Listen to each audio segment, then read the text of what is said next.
Good day everyone, I'm Nicole Lunawan from Batch 6 and today is i-share ko po sa inyo ang aking natutunan for daily devotion with Pastor Russell.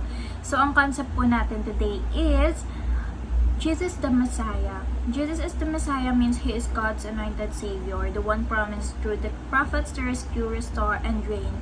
He fulfills Israel's long-awaited hope through His life, death, and resurrection. His messianic mission is God's sovereign plan accomplished with certainty, securing redemption for all whom the Father has given Him. Ang Bible readings naman natin is Matthew chapter 16 verse 16.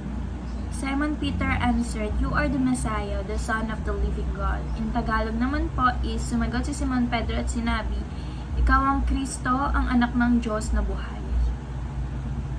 So He is a Savior, which is Jesus Christ, who does not come in earthly glory but in humility, suffering, and sacrificial love.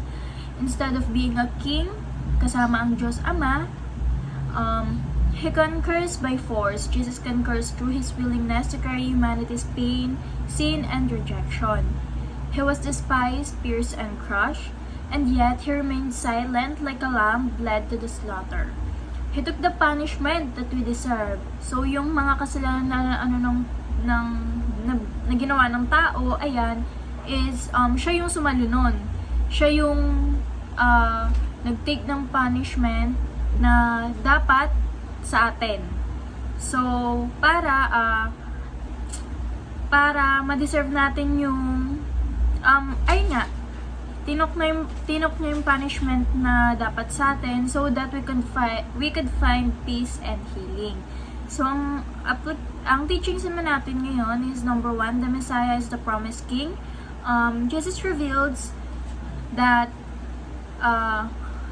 He fulfills the ancient prophecies. He is not an accident history, but the King God promised long before.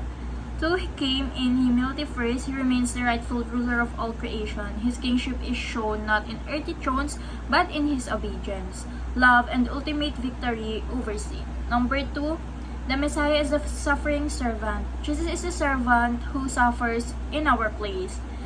He carries our wounds so that we may be healed. He chooses the path of pain so that we can find the peace. The suffering servant is not weak. He is the strongest because He bears what we could never carry ourselves. Siya yung sumalo ng dapat sa atin. So, hindi natin siya matatawag na weak kasi nga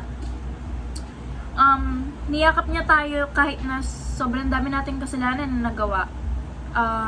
Tinok niya yung punishment na dapat sa atin. So, number 3, the Messiah will fix the broken world. Jesus absorbed the brokenness of the world so that He might restore. His resurrection proves that suffering does not win, love does. The Messiah began His healing work on the cross, and one day He will finish it completely. So, next is applications. Number 1, aspire to become a radical disciple of King Jesus. His kingship means He deserves our full devotion.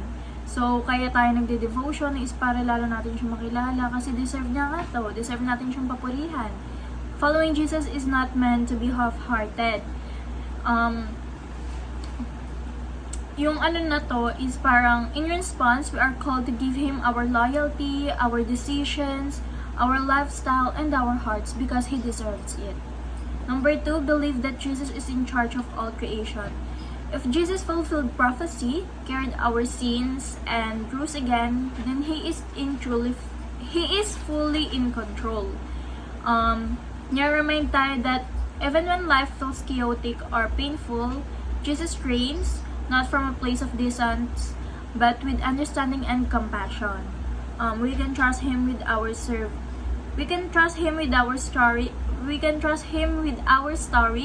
which is yung mga nangyayari sa buhay natin, mga problem natin.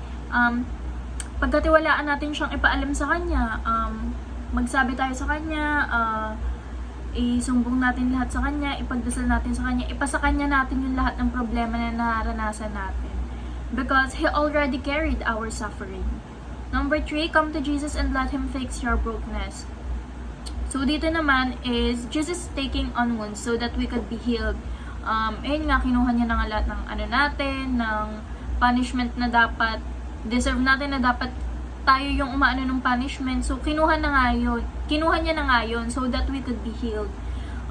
In-emphasize dito na calling us to bring our broken hearts to Him. He welcomes our pain, our guilt, our weaknesses, our fears.